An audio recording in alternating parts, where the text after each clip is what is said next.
Yonder music.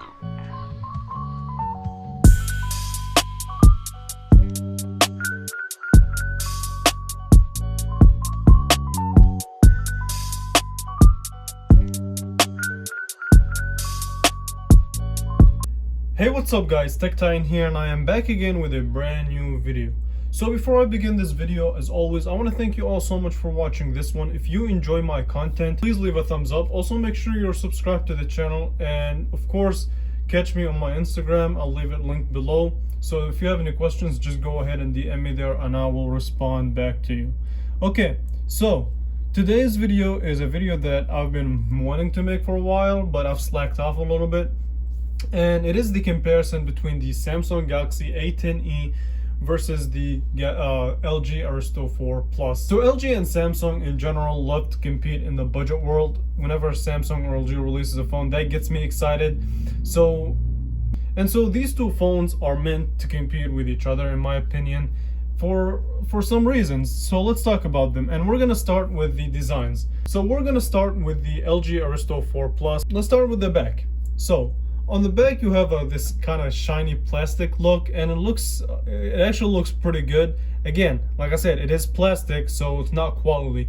And however, the back houses the camera, the flash, and the fingerprint sensor. And the camera is a 13 megapixel camera, and you have your LED flash as well as your fingerprint sensor and your LG. So the back overall is very clean. You only have your LG logo, your camera, your fingerprint, and a lightly printed IMEI that a lot of people might not even be able to see unless they get super close to the phone.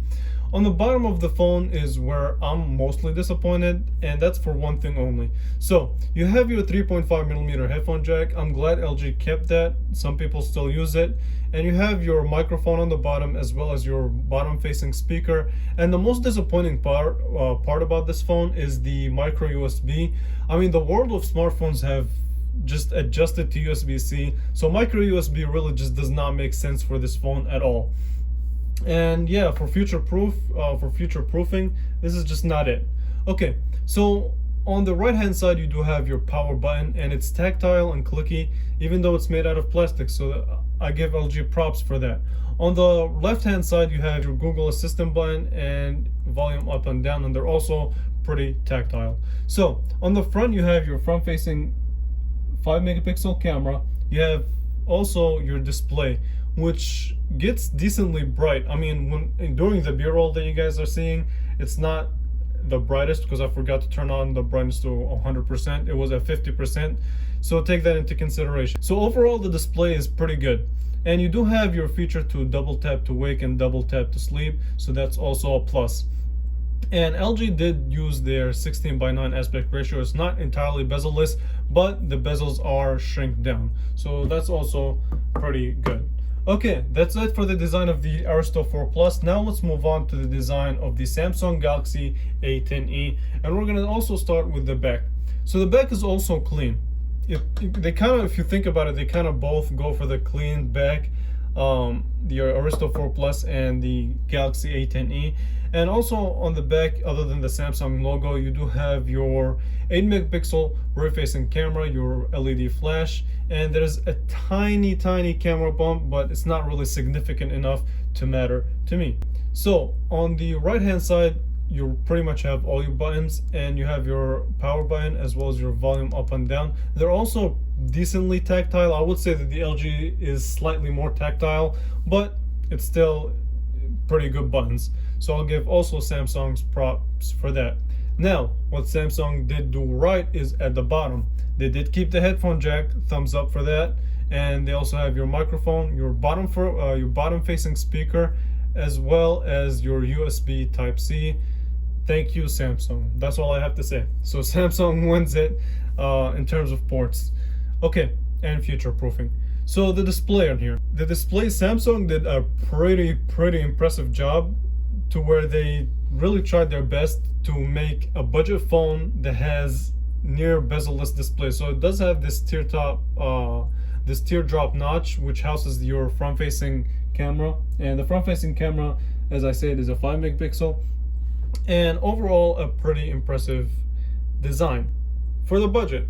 So As far as display quality, I would say that the LG is just a little bit, the colors of the LG's display is a little bit more to my pleasing, but that's a personal opinion. Okay, so now that we went through design, let's talk a little bit about specs. So the LG Aristo 4 Plus has a 1.4 gigahertz quad-core processor, 16 gigabytes of storage, 2 gigabytes of RAM.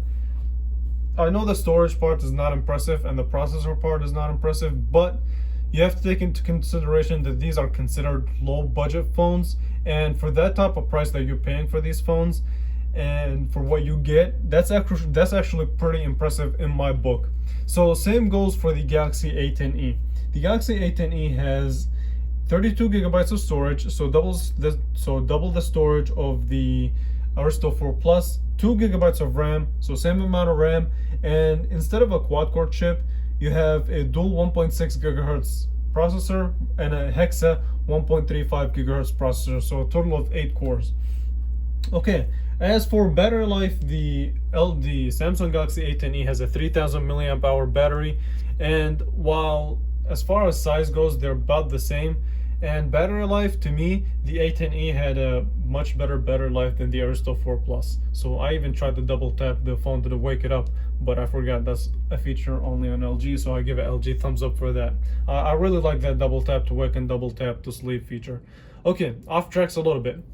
Overall, the design, the features in general, I definitely want to give that to the Galaxy A10e, because if I would give it to the LG Aristo 4 Plus, I would definitely be robbing the A10e. Port selection, future-proof USB-C, way more superior than micro USB, especially since the smartphone world has made that adjustment.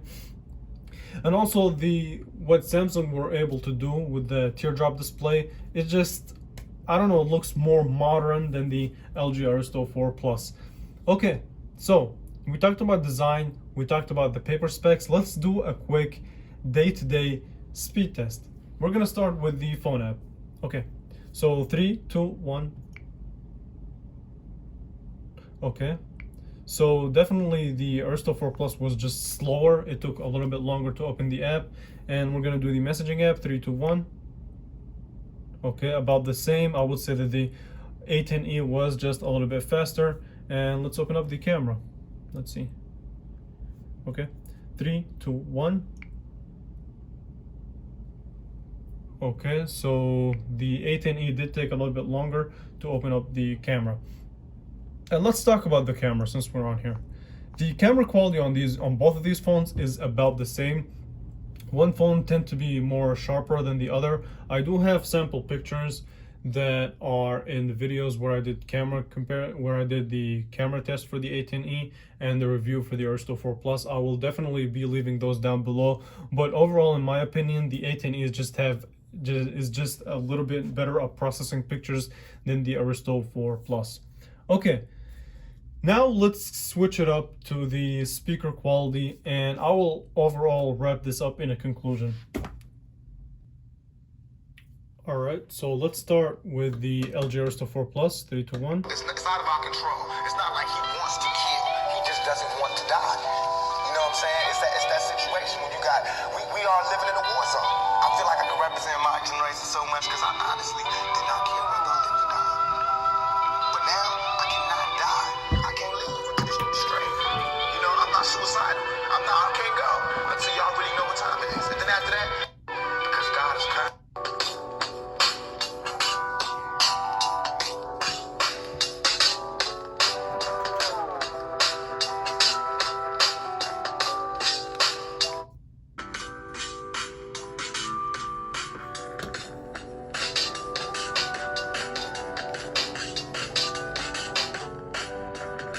Okay, so I think I have enough to give you guys a conclusion on the speaker quality. As far as volume goes, the Aristo 4 Plus is just a little bit louder. However, it distorts way more than the Galaxy A10e. The Galaxy A10e does tend to keep a more clear sound at the highest volume. So definitely speaker for me goes to the Galaxy A10e. Now, to wrap this video up in a conclusion, here's what I have to say. Both phones are pretty good in their respective category. So for the low budget price that you're paying, these both are good phones and you can't go wrong with neither of them. But my recommendation with the phone that I would pick is the Samsung Galaxy A10e for its more modern design, for the fact that it's including USB-C, so a little bit more future-proof, and just overall as a package is just more compelling than the LG Aristo 4 Plus. I did forget to mention that the feature that the LG Aristo 4 Plus has that the Samsung Galaxy A10e doesn't is a fingerprint sensor. And if a fingerprint sensor is more important to you, then go ahead and go with the LG Aristo 4 Plus. But for me, it's kind of insignificant enough that I can go with the Galaxy A10e and still win. So with that being said, I want to thank you all so much for watching this one. If you enjoy my content, leave a thumbs up, make sure you subscribe to the channel, and I will catch you guys in the next video. Thanks for watching.